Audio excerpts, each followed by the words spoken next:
Start recording. Okay, so hello everybody. Today we have an in-person talk. The speaker is Chen, who is a PhD student in the Department of Electrical and Computer Engineering at Texas A&M University under the supervision of Professor JV. He holds a master's degree from the University of Wisconsin-Madison and a bachelor's degree from Purdue University. His research focuses on hardware security with publications in prestigious conferences such as Usenix Security, DAC, ICCAD, and DATE. He received the Distinguished Paper Award at Usenix Security 2024. Chen also co-organized Hack the Silicon, the world's largest hardware security capture the flag competition, co-located with DAC, Usenix Security, and Chess. So yeah, take it over. Okay, thank you. So hello everyone, welcome to my talk. So today I will be introducing our research project, hardware fuzzing. So it's a promising technique to detect vulnerabilities in modern large-scale hardware designs. All right. So the talk will basically include three parts. So first, I will introduce the source of hardware security vulnerabilities and also what are the traditional strategies to detect those vulnerabilities. Then I will introduce the fundamental framework of hardware fuzzing and how we develop different vulnerability detection technique based on it. And finally, I will briefly introduce the future research direction of hardware fuzzing. Basically, we try to integrate the different type of AI technique to help us detect vulnerability faster. Okay.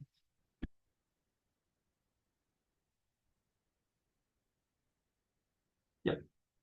So in recent years, since the detection of the speculative vulnerability, the hardware vulnerability emerging at an alarming rate. So if we see the hardware vulnerability CVE reports reported by National Vulnerability Database, since 2022, we have reported like 92 different type of hardware vulnerabilities. And unfortunately, as the fundamental of any computing system, hardware vulnerability are very difficult to be patched. Right? So in the 1994, there is a design issue in the floating point unit of the Intel processors. So in order to patch this vulnerability, Intel has to recall all the processor product at this time, which cost them like more than $400 million. And also, as we know, the meltdown and the spectrum vulnerabilities caused the biggest patch coordination between the operating system people and the people from the chip vendors, because they want to figure out what's the most efficient way to help them patch this vulnerability without hurting or degrading too much performance of the hardware. And also, so there's another hardware vulnerabilities in the FPGA board. So the Xilinx just announced that they cannot patch this vulnerability because the vulnerability exists physically in the silicon. So since the cost to patch the hardware vulnerability are so high, so the question we want to have is, so can we detect those vulnerability before we fabricate the design, right? Okay. So to understand this, now let's see the development cycle of the hardware design and also what's the security verification like. So on the top line, as we can see, so before the fabrication, we need to start in from the design exploration and think about the potential microarchitecture design that can help us improve the performance of the design. And once we finalize those design strategies, we will implement them at RTL level. So, and after the RTL level, we start verification. And then once we think the design meet our security purpose, performance purpose, then we will fabricate them. So as we can see from here, the RTL stage is actually the last stage before we fabricate the design. So at the RTL level, in order to help, in order to find as many vulnerabilities as possible, so those are the existing solutions. Right? So either way, people will manually check the RTL code and make sure there is no vulnerabilities, or people will apply static analysis, random testing. Oh, what's this? Random testing. Okay, what's going on with this one? Let's see. I think it's in the sleeping mode. Yes. Okay, good. Yeah. Okay. So it apply random testing or formal verification to help us make sure the design is secure. Okay.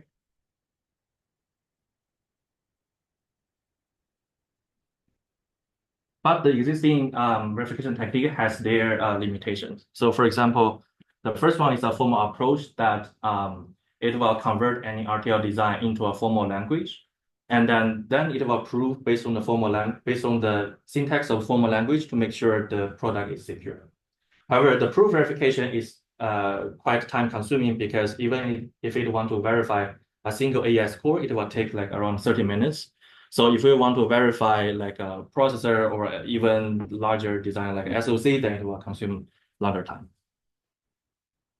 And another formal technique is called a bounded model checking. So basically this one is we convert any RTL design or micro architecture level design into a formal model, and we apply like the mathematical approach to make sure the design is safe. So most of the industry standard tools apply this technique, but the question is still like it's not scalable. So we also have other type of technique called information flow tracking. So this is a static analysis technique that can help us track the information and make sure the information will not flow from privilege level to unprivileged level. So such kind of technique can be applied to either gate level or RTL level. But for the current technique, it will require the programming language that can include some extended feature. So and the last one we have is we use the hardware and firmware code verification. But this one, if we want to achieve the safety verification purpose, we need to model the behavior of the hardware or the firmware, which is very difficult because it's difficult to guarantee that the simulation behavior is the same as the real behavior of the hardware and software. Okay. So overall, those are the limitation of the current pre-silicon verification approach. So the most important one is the scalability limitation and also the cross-module complexity. So for any formal verification technique, information flow tracking, we will face the scalability issue when we want to apply such kind of technique to large-scale design.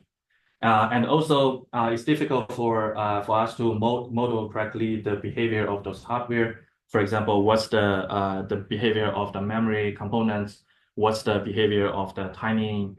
What's the timing behavior of the hardware? And also, if we want to verify the hardware behavior with the interaction of software, then it's difficult for us to model those behavior.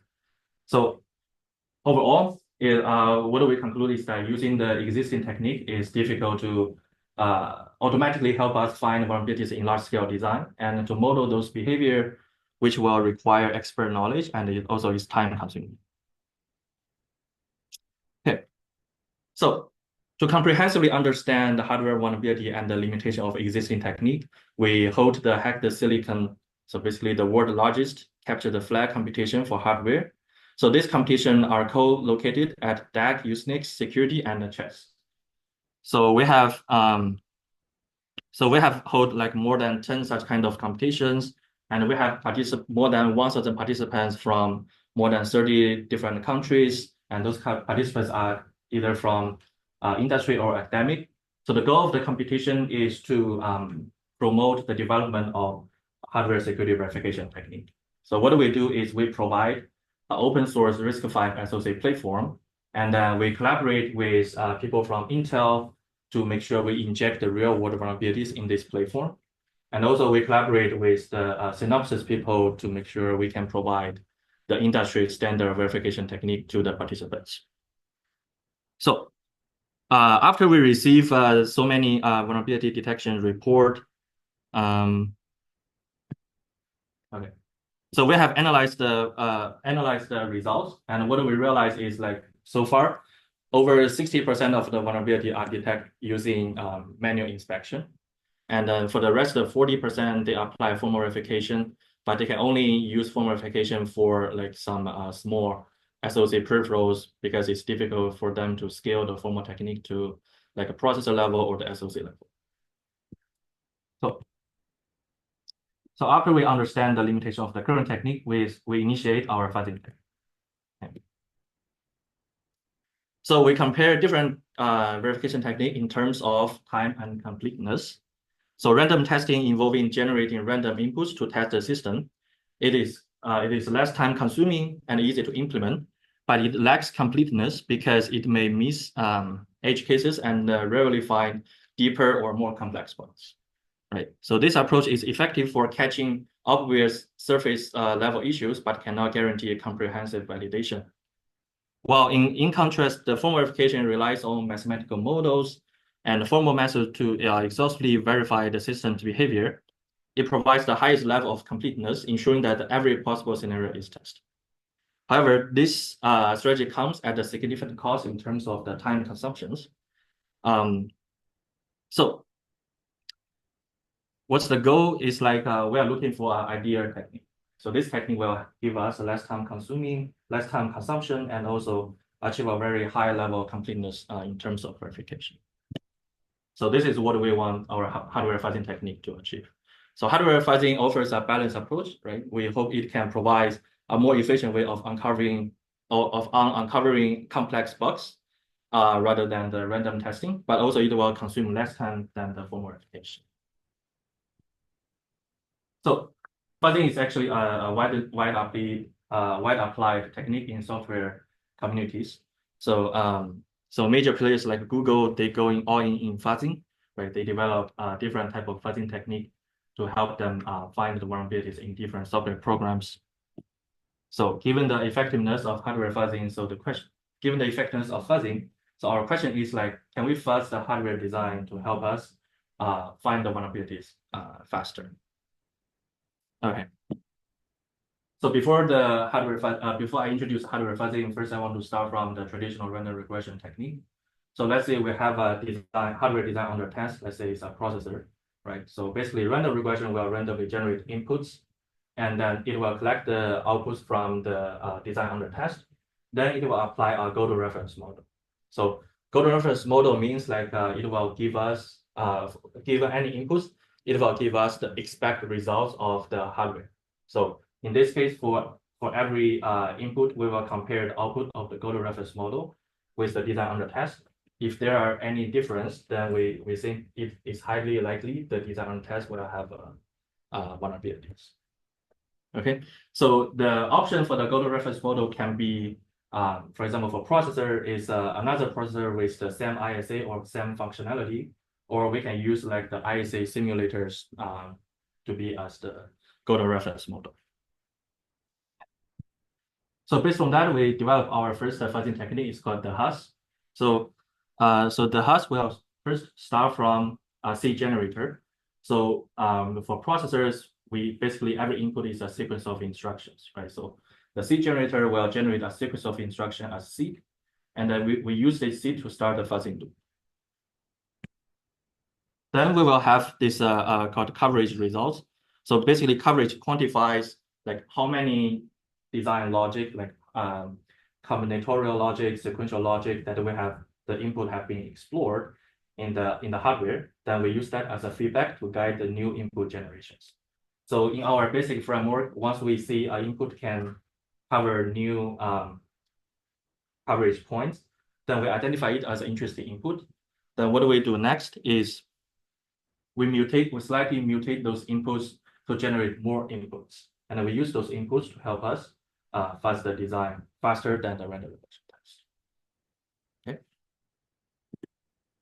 So here is an example of the seed generator. So let's say we want to verify a processor. So the input of a processor is a sequence of instructions. So we will start from a C code. So in the main function, we will generate a sequence of instruction using the assembly code. Then we compile this C code into the binary. So for every instruction, we will have an instruction address and then the corresponding binary code in the hex format. And we decide to mutate at the binary instead of the C code is because we want to make sure that the processor or the design test can both handle the regular or normal instruction, and it can also handle illegal instruction in any type of formats. So we mutate at the binary to generate more inputs, which can help us verify the design space of the hardware. So this is one example that one vulnerability example detected by our hardware fuzzing technique. So this is from the one open source processor. It's called MOR1KX. So the vulnerability is like so there in the processor there will be a privileged register called EPCR. However, so the user should not have privilege to access such kind of register in the user mode. But because the design issue, so this processor, so in this processor we can access this register value, which we can come up with a privilege escalation tag. So on the left is the buggy RTL design. So we can see there is no privilege check logic. So to mitigate this logic, we try to add one branch statement. Basically, we want to say if the privilege level is at the supervisor mode, then we should be able to access these registers. Okay. So another metric to evaluate the performance of any fuzzing technique is called the coverage results. So for this one, we use the Rocky Core one open source RISC-V processors, and we can see that compared to the random regression and then other existing technique, using our hardware fuzzing, we can achieve the more coverage points faster. Okay, so for our first fuzzer, the impact is that by using our technique, it is compatible with any hardware, the hardware design written in any hardware description language, and also is compatible with any software industrial standard simulation tools. It's automatic that can help us find the functional vulnerabilities, and we use this technique to help us train more than 60 students, and we use this technique to find more than 10 vulnerabilities and achieve higher coverage than the existing method. So yeah, so this is the fundamental framework of our technique. So the next question we have is, so because fuzzing is a dynamic technique and it has some randomness, so it's difficult to generate inputs that can cover hard-to-reach design space, right? So to mitigate these limitations, we developed our next fuzzer that's basically called HappyFuzz, where we integrate fuzzing technique and formal verification. So this is an example of the hard-to-reach design space due to the specific conditions. So from this example, this is from a CV6 processor. It's another RISC-V open source processor. So this processor has an interrupt handler. So the function of interrupt handler is to make sure the processor can communicate with other associated peripherals so that it can terminate their behaviors or terminate the processor behaviors properly. So it's a very important feature to make sure the entire computing system work as they expect. So in this condition, we have so the interrupt handler use two registers to decide which type of interrupt that the processor should release. So it uses register MIE and MIP. So both of them are 64-bit registers, but it only rely on one specific bit to trigger these conditions. Okay. So in this case, it's very difficult for fuzzing to generate because of its randomness properties. So we try to run the hash for like 72 hours and generate more than 200,000 test cases, but the hash still cannot trigger this, generate input that can trigger these conditions. So this is why we want to apply HappyFuzz. Basically, we want to combine fuzzing and formal verification. So this is the high-level idea of this technique. So assume every design is a maze, right? So then every gate is a specific conditions. So if we want to find the bug inside the hardware designs, then we need to generate an input that satisfies all those specific conditions. However, because fuzzing is a random test, because fuzzing has random properties. What is? Okay, so oh, it's working. Yeah. So formal verification is actually good at help us find an input that can trigger that can help us lead to the deep design space, but it will be very slow when you explore the design space. So the high level idea is that yeah, we use the formal verification to help us to guide the fuzzing into the deep design space. Then we use fuzzing to explore the design space to find the vulnerabilities. I can monitor. That's a problem monitor. Okay, Let me press the button. Yeah, press the button. here. Yes. All right. So the framework of happy fuzz basically has three components. So the fuzzing part, the formal part, and then the intermediate component that control the communication of these two. So for the fuzzing part is any like a coverage feedback driven hardware fuzzers.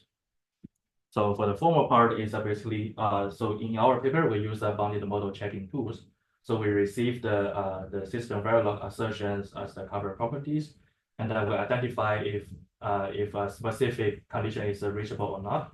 If it's reachable, then we will dump the Boolean assignment.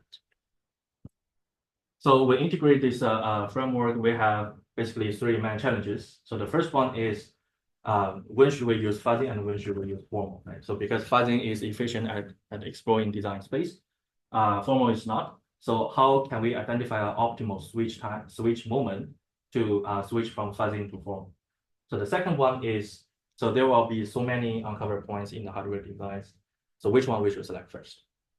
And then the third one is, okay, so the output from the fuzzer is the coverage report, but the input of the formal tool is the property. Right, and also the output from the formal tool is the test case, is the Boolean assignment, but the input of the fuzzer is the sequence of instruction. So how are we gonna do convert between fuzzer and formal's inputs? So for the first question is, yeah, definitely when should we switch from fuzzing to formal? So this is the behavior of a fuzzing. Let's say when we run the fuzzing for a long time, we can see that the coverage increase very fast at the very beginning. Then it saturates. And however, because the formal tool is slow at exploring design space, so if we switch to the formal tool too early, then we probably underutilize the efficiency of fuzzing. But if we switch to the formal tool a little bit late, then we may overutilize the function of fuzzing to explore the same design space. So the one question is how can we design the optimal switch moment? Okay, so the next one is regarding how to select the uncovered points. So as we can see, there are different modules, and then the uncovered points distribute across different modules. So for this one, we follow the hardware design routines. So basically, so one heuristic strategy is that we first identify the module with the maximum uncovered points. So from this example, the decoder has the maximum uncovered points. Then we randomly select one uncovered point from it. And another one is we apply the bottom top approach. So basically for any hardware design, we will have a list of modules, the hierarchy of modules. So we can select the uncovered points from the module at the bottom.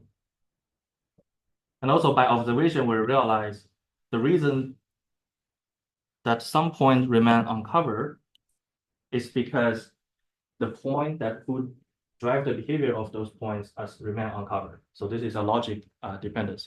So to achieve this, so inspired by this, we first analyze the logic dependency of each modules. Then we pick the module with the highest dependency and select uncovered point from it. So using this technique, so this is one example of the vulnerability we found from the CV6 processors. So basically what happened is when the CV6 try to access some control and status registers, so the hardware performance counter use such kind of registers, and those registers are also used to control the privileged state of the processors. So it's very important to make sure those registers are safe. But when the CV6 processor try to access some such kind of registers, it will return unknown value. Okay. And then the reason is because, so in the CV6, it used two modules to control the access of the registers. So one module assumes that there are 32 such kind of registers. But in another module, it only allocates 16 registers to store the values. So in this case, if we try to access the register after the 16th one, then it will definitely give us an unknown value. However, the tricky point is that to find this vulnerability, if we only use fuzzing, then it's difficult to generate the correct CSR address. However, if we only use formal tools, then it's difficult for us to explore all the CSR registers in a practical time. So another thing we want to check from the Happy Fuzz is that so in industry there are multiple type of coverage metrics for different security purpose. So we want to make sure that Happy Fuzz can outperform traditional fuzzing, existing fuzzing technique in any types of coverage metrics. So in this, we also verify the performance of the finite state machine coverage metric. So this one monitor the state transitions in the RTL modules. And also we verify on the conditional metric that basically is a finer coverage metric than that check the branch statements in the RTL modules. Okay, so overall, so this technique helps us detect all the vulnerability found by the existing fuzzers in less time, and also help us find 3 new vulnerabilities. And in terms of coverage, we can achieve the same coverage 40% 40 times faster and help us finally achieve 6.8% more coverage. And moreover, it's compatible to different coverage metrics, which means it's suitable for different verification purpose. Okay, so we have explained the Fuzz and Happy Fuzz. Basically, all of them are targeted to find functional vulnerabilities. But there are actually more than functional vulnerabilities in the processor, right? So we have speculative vulnerabilities, we have timing channel vulnerabilities. So we also want to think about if we want to detect timing vulnerabilities, what do we do? So then I will explain the timing our paper to detect timing vulnerabilities, which can also help us locate the location of timing vulnerabilities. Okay. So the first thing is that timing channel is actually a very serious security issue in the processor designs because timing channel can leak sensitive information. And because hardware contains so many microarchitecture features that in order to improve the performance, but later on people figure out, okay, we can use those features to create such kind of timing channels. And also, like since the detection of meltdown and spectrum, people realize timing channel actually are one of the fundamental of such kind of vulnerabilities. So there are majorly 4 types of timing channels in the processors. So one type is using the cache hit and miss, and another type is called the data-dependent operations. So for data-dependent operation is we have the same instruction opcode, but if the operand value are different, and we can observe different timing execution time, then we can use the different execution time to infer what's the value of the operand. And another type is called the variable time implementation. So because of the key dependent branch and key dependent looping, so we can also infer the value of the crypto key. And the last one is called the resource contention. So because multiple processes try to access the same microarchitecture hardware components, then due to this contention, we can infer, we can create a timing channel that can leak some informations. So there are so many timing channels in the hardware, especially the processor design. So the 3 questions we have is, if there is a timing channel in the modern processors, how we know the location of the processor, right? So give the RTL source code, how do we know which line of code caused the timing channel? And the second question is how to detect the timing channel in the modern processors. And the last one is, okay, like the coverage metrics for the functional verification, for the functional vulnerabilities, how do we quantify the number of timing behaviors that we already explored in the processors? So to answer the first question, the first thing we need to figure out is what's the root cause of a timing channel in the processors, right? So let's, for example, here is a coherence protocol of one cache block. So we can see this as basically as a state transition system. So with the input requires some memory value that it will, so the cache block will transfer from the invalid state to the valid state, right? So now let's say we have 2 inputs, right? So if these 2 inputs cause the same state transitions, then basically we can see that it will cause the same execution time. However, if we see 2 inputs cause different execution times, then we can infer that okay, there must be the different state transitions must happen in this system. But if we see the different state transitions, what we can conclude is that okay, the execution time may be different.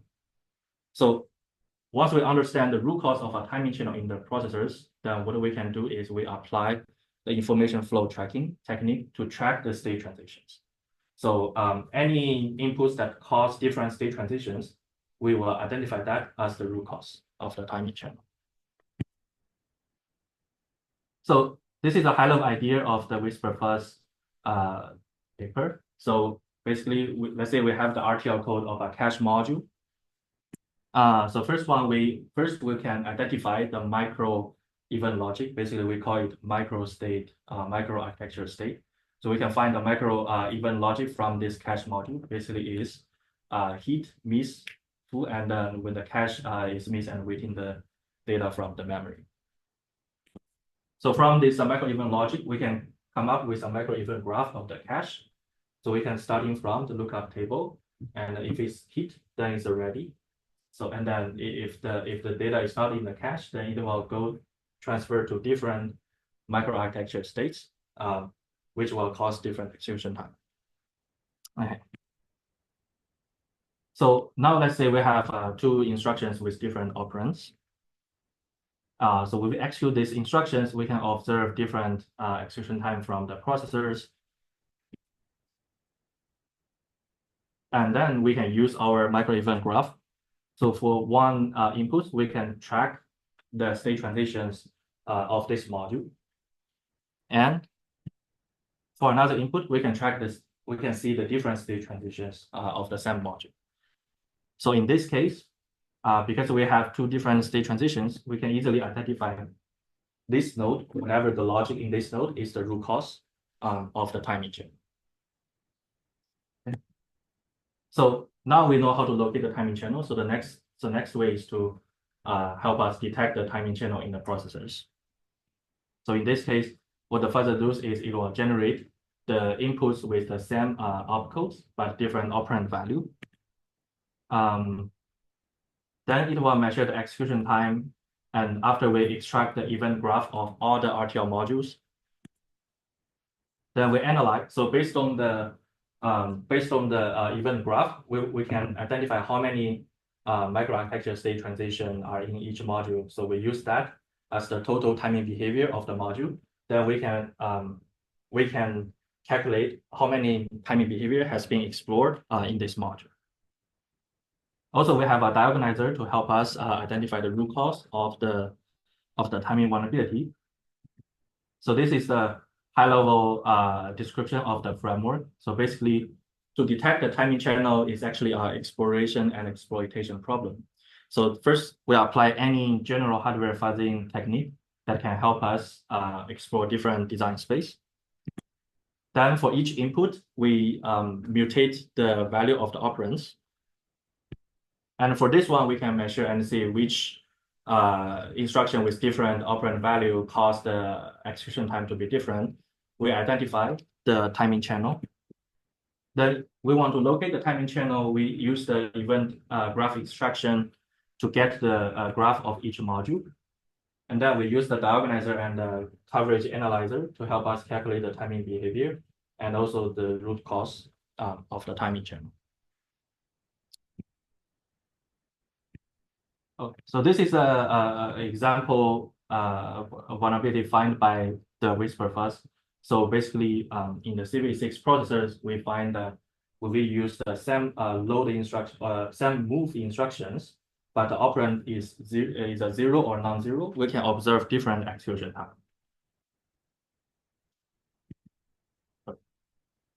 So now we explain the timing, how we detect the timing behavior using information flow tracking by understanding the root cause of timing channel. So right now, I also want to briefly introduce how we use the information flow tracking technique to detect the speculative vulnerabilities.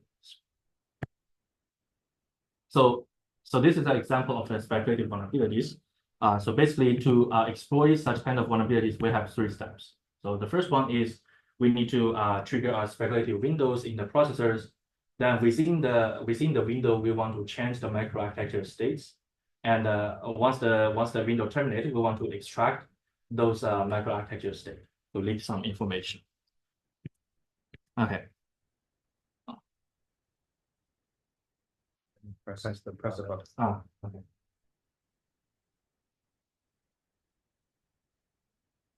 Yeah. So since the first type of speculative vulnerability detected in 2017, we actually keep seeing new speculative vulnerability coming out. So every speculative vulnerability, they have different format, but we are thinking about what's the common strategy to help us detect all such type of vulnerabilities. So similarly, like I mentioned from the whisper fuzz, the timing vulnerability is caused by different sequential logic.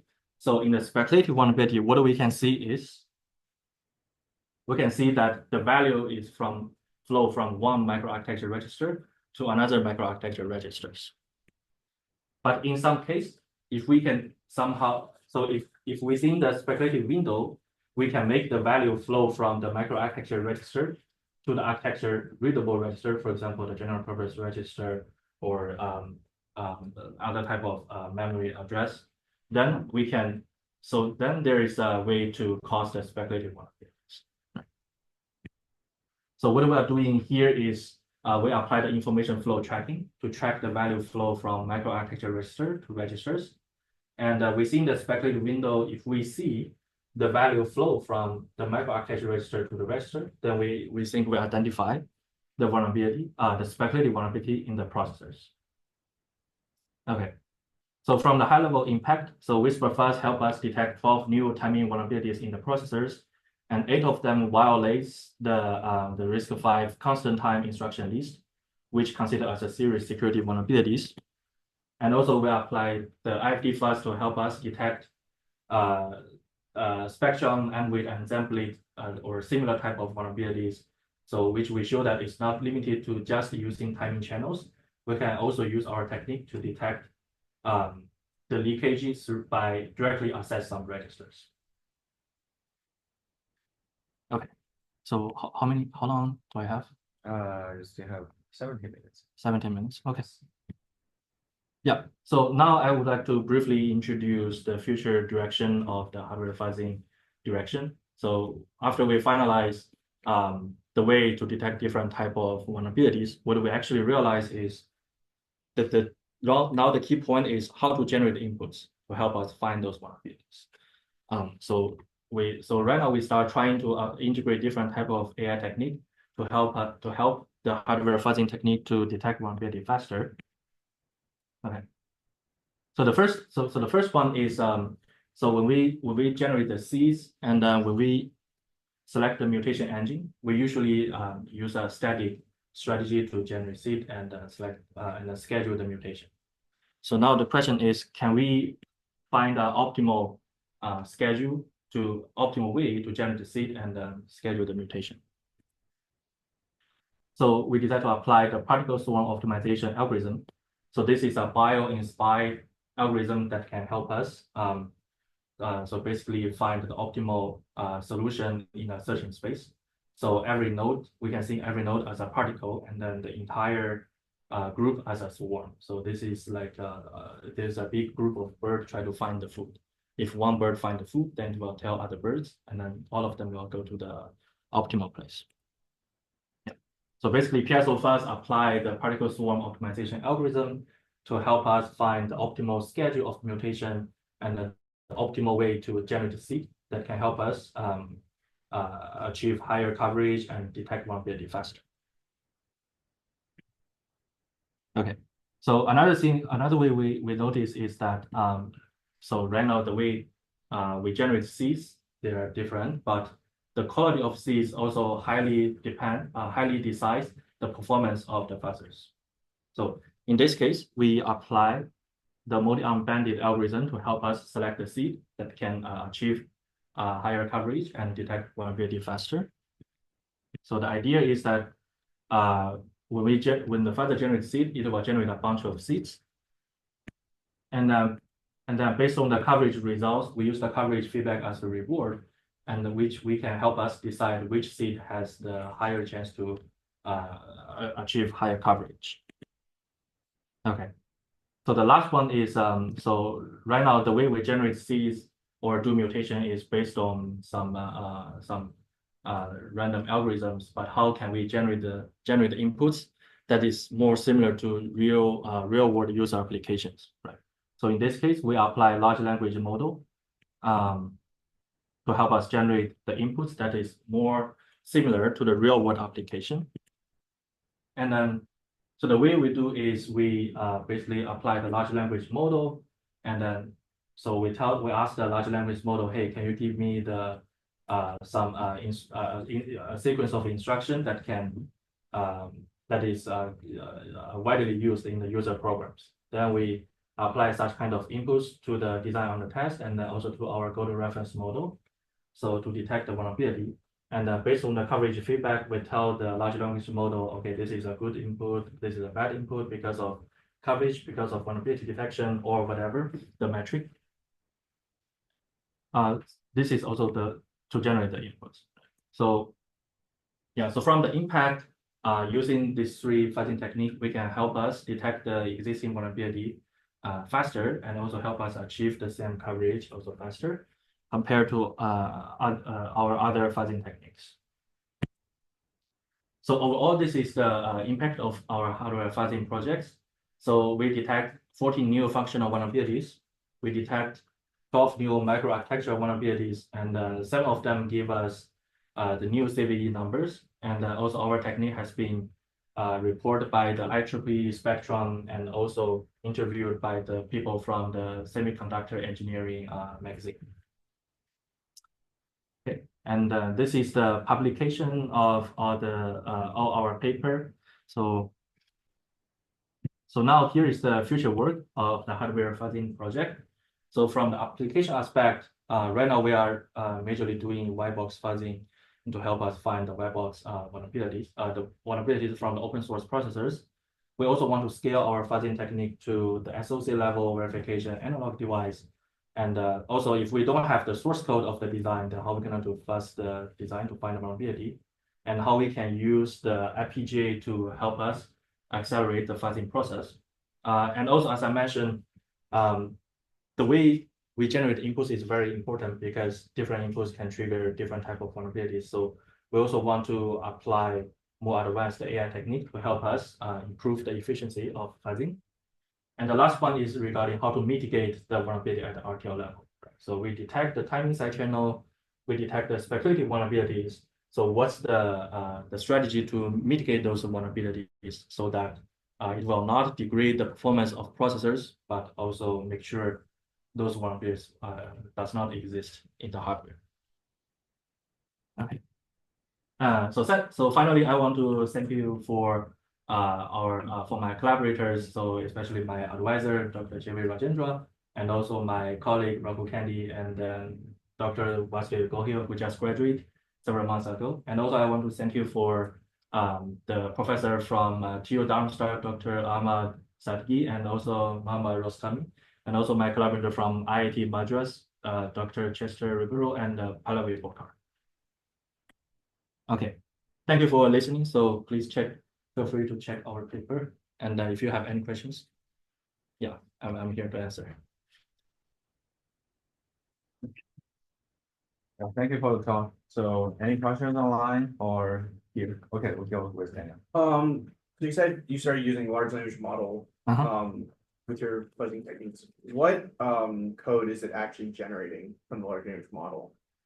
Oh, yeah. So I think the code we generate is actually the sequence of instructions. Okay. But once it gives us the sequence of instruction, we will compile it into the binary format to execute it. Then how do you find the coherency of like those sequence of instructions? Because working with large language models, I find that it does really well with like code generation of like high level code, but as you get down to lower level code or doing like RTL or maybe in going to design. I'm not too sure with that, but how do you find the coherency of like it giving like actual good responses that are more real world? Yeah, so that's actually a good question. So that one actually we didn't address in this paper, but what I can tell is we submit another paper that addressing this problem. So basically in this case, we need to apply reinforcement learning, right? So when we have the code, we check the low level details, and then so based on the so basically every instruction has a specific format, right? So it's opcode and operands. Yeah. So we split each instruction into the specific format,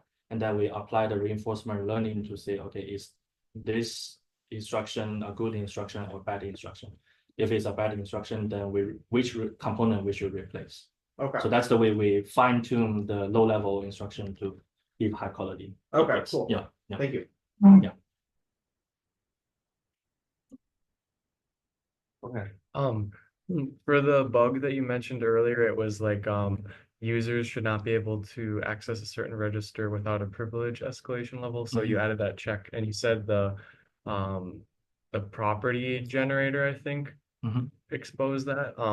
How did that generate that property? Like, how did it know? Like, obviously it sounds intuitive. You shouldn't be able to use that register, but how did the property generator know that? Oh, I see. So I think what you mentioned is this example, right? And so the question is that how we detect this one, right? So in the so basically if we want to access some register without the privilege, so the golden reference model or the processor should throw some exceptions, okay. right? So it will tell us, okay, you don't have the privilege to access this region of memory. So if the golden reference model give us an exception, but the design on the test does not, then we know that, okay, the design on the test has some issue. Gotcha. Yeah. Any questions from online audiences? Okay, then I have some questions. So here, when you're talking about the golden reference models, for example, you are using the RISC-V, right? So are they provided by, let's say, by their Sci-Fi or other companies that basically how could you get those golden reference models? Right. So the golden reference model we use is provided by the Sci-Fi. So basically, who developed the RISC-V instruction ISA. So they have a ISA simulator called Spike. So they keep developing that one. So it's a third-party golden reference model. So we're heavily relying on that one to help us detect the vulnerabilities. Yeah. Yeah. So in that case, it's like if the golden reference model has some problem, there's no way you can find that bug, right? So yeah, so that's also a good question. So usually the way we verify the existence of a vulnerability is first of all, we will check the RISC-V user menu. Right? So even the reference model is run, we still rely on the user menu, and we can decide whether this is a vulnerability in the design on the test or is the issue in the golden reference model. Okay, I see. So in that case, it's like if you want to see whether it's a problem of the DOT or it is a problem of GRM, it relies on sort of the human expertise. Yeah, it's manual check. Okay. Yeah, yeah. So yeah. In that, I think. But the good point is, if there is an issue in the golden reference model, is actually very easy to patch, right? It's a software. So, for example, if you have an issue in the adder, then you just use A plus B. So, so yeah. So one more question. So when you are, let's say, now this is the traditional random regression, right? Right. So the key difference of the fuzzing is the mutation. Is it?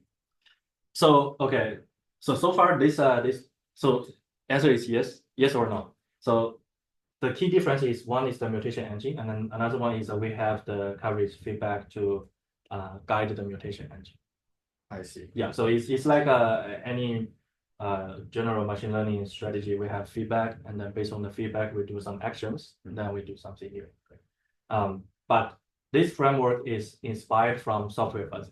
I see. And in software fuzzing, the reason they do that is because for software fuzzing, the program have different features, right? So they require different inputs.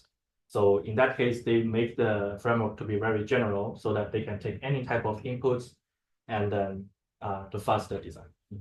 But what we will do in the future, especially when we apply AI technique, is we don't want to follow this framework because for hardware, especially the processor, the input is highly structured. Right? It's a sequence of instructions. Every instruction can be divided into opcode and operands. So yeah, so next year, if I got a chance to come here and present again, then hopefully I can introduce those type of words. Okay, sounds good. Yeah. One more question, sorry, I have two No, more yeah. questions. So now for the mutation engine, so it's like it can, let's say, for the different instructions, different opcode or operands, it change all of them, right? Depends on the coverage input. Right. So I think yeah. So this is a good question. So in the mutation engine there are different mutation algorithms. There are different mutation algorithms. Some of them change the specific opcode. Some of them change the operands, and some of them just randomly flip bits. I Yeah. see. But again, all those things they are inspired from the software mutation part. Yeah. Okay, sounds good. Any other questions from in-person audiences or from online? I just had like a general question about you have like it seems like a lot of different variations of this vulnerability detection tool. Is it more of like an iterative process for the tool? So like, for example, you're talking about trying to find a balance between completeness and the amount of time it takes to solve your space. So like with the formal method and fuzzing technique, like are those optimizations applied to the LLM based like detection tool as well? Like is it more of an iterative process tool to tool?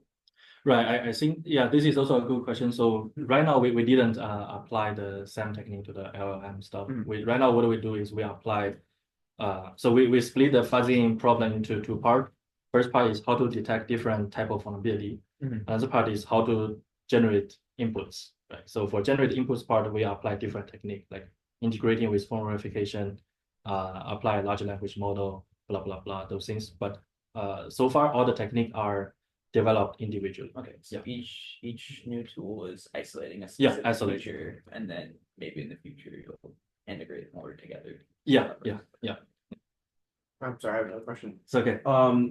So in that graph that you showed earlier, that showed, I believe it was accuracy over time of the techniques of like comparing fuzzing versus random versus form verification. At what accuracy, or sorry, what completeness would fuzzing start to see much more integration within industry? I see that it's starting to get, like we saw Google and Android from your slides are starting to use fuzzing techniques, but at what completeness will industry start to really look into the idea of fuzzing over formal verification? I think so here I would not say like a fuzzing over form verification.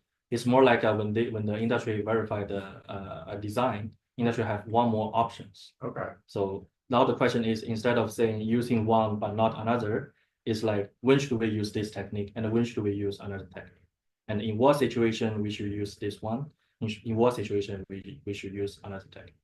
Yeah. So, Okay. Do you have an answer for that? What do you use that? I'm actually working on that one. Okay. So yeah. Hopefully, next year I will have the results. Okay. Yeah, published. Yeah. Because I see like definitely it does save a lot on time, but I believe with some of these techniques, it's very important that we do have that completeness of making sure that our Right. designs are very invulnerable. Yeah. So actually, this project is we collaborate with Intel people. Okay. So actually, they told us it's like as a senior verification engineer or security engineer, one thing they need to think about every day is for this design, what kind of technique I should use.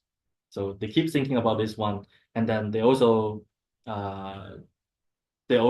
provide some like mathematical equation to evaluate in terms of cost and safety and all those things to help them decide. But right now there is no answer to guide them which technique they should use. So yeah.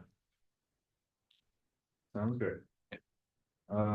Any question from online audiences? If no, I think that's the end of today's talk. Okay. Let's thank the speaker one more time, and that concludes today's talk. Thank you everybody for joining. So see you next time.